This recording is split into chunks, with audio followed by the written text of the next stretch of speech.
Okay, everyone, so I have another one up here. It's really quiet for the New Year's week here at Meineke Sentiments. And anybody else's shop quiet? I mean, we've done a couple oil changes, but we haven't done any real work.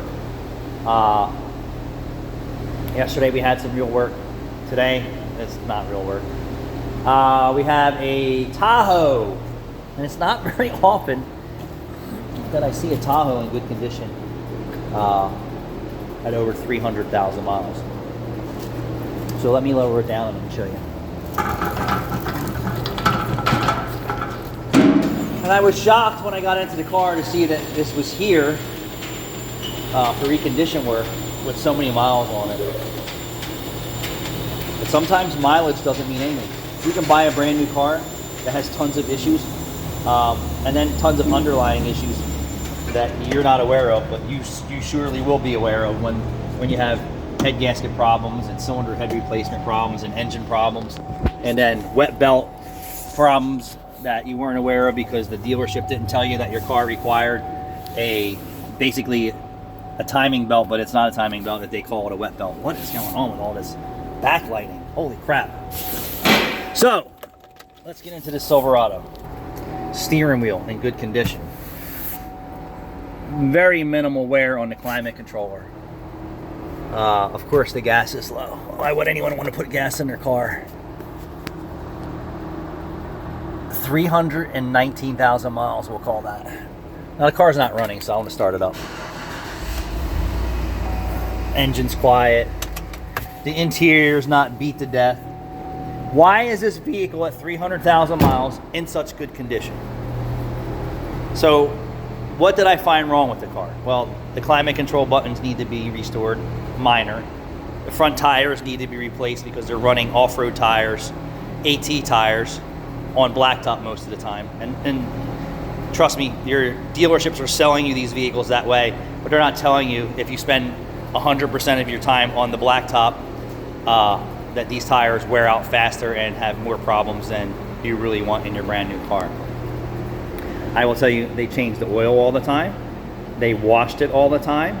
They conditioned the seats. Your seats will not last this long unless you actually take care of them, which is maintaining your seats, maintaining the transmission fluid, the differentials, and everything else wrong with this car. So for recondition work for this vehicle, the water pump's starting to leak. It's got a little oil pan gasket leak.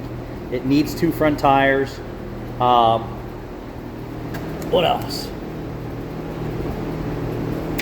That has aftermarket catalytic converters on it, and that's all par for the course for this age of the vehicle. The frame's not rotted out. There's no warning lights on as of yet today. The exhaust manifolds aren't loud on cold start. It had some new transmission lines, which is par for the course for a vehicle this mileage. Next would be the oil cooler lines at 300,000 miles that aren't leaking yet, but they're getting there. But for the maintenance that you put into this car, look at the mileage that they got out of it. They're talking nearly almost 400,000 miles. And I would bet you this car would go 400,000 miles. The engine's running strong. The transmission seems to be fine. And anything can happen. Anything can happen with your used car, and anything can happen with your brand new car.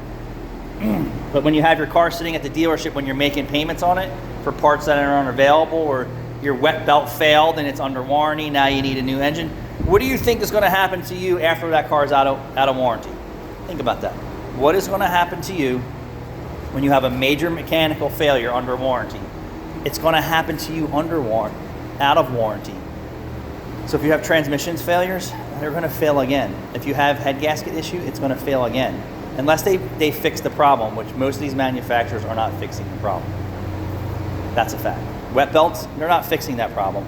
They're going to wait for that generation of engine to be out of circulation, and they won't make it anymore.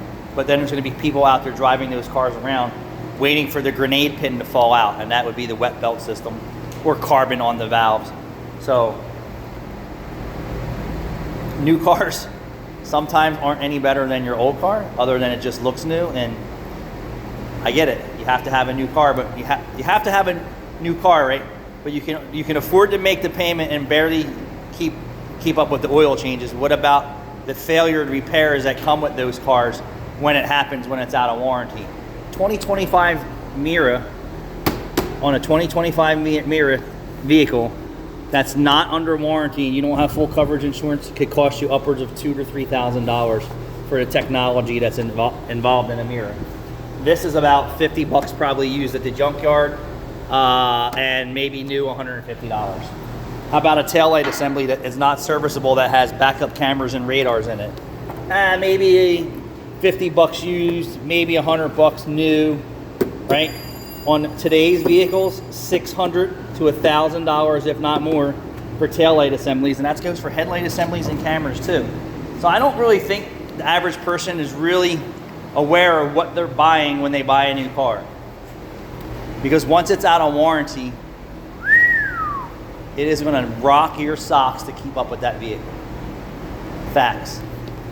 Almost 400,000 miles on this thing, and it's in better condition than most of the cars that I check out at almost nearly 400,000 miles. It's close. Fantastic vehicle here. And this happened to get this way by repairs and maintenance. They took care of this car. I mean, it needs a little bit of cosmetic maintenance, but everything I looked at this car was minor. Tires, minor. Wheel alignment, minor. Water pump, minor. There really wasn't anything major on this car. Wheel restoration, minor. To get another 100,000 miles out of this car for $1,000 or $2,000 is a drop in the bucket, is peanuts. And that's not impossible for this vehicle. It's not impossible for most vehicles. But, you know, you have to be able to part with the money in your pocket to keep it on the road. And it's like, oh, I'm always in the shop, I'm always doing this. Here's proof right here.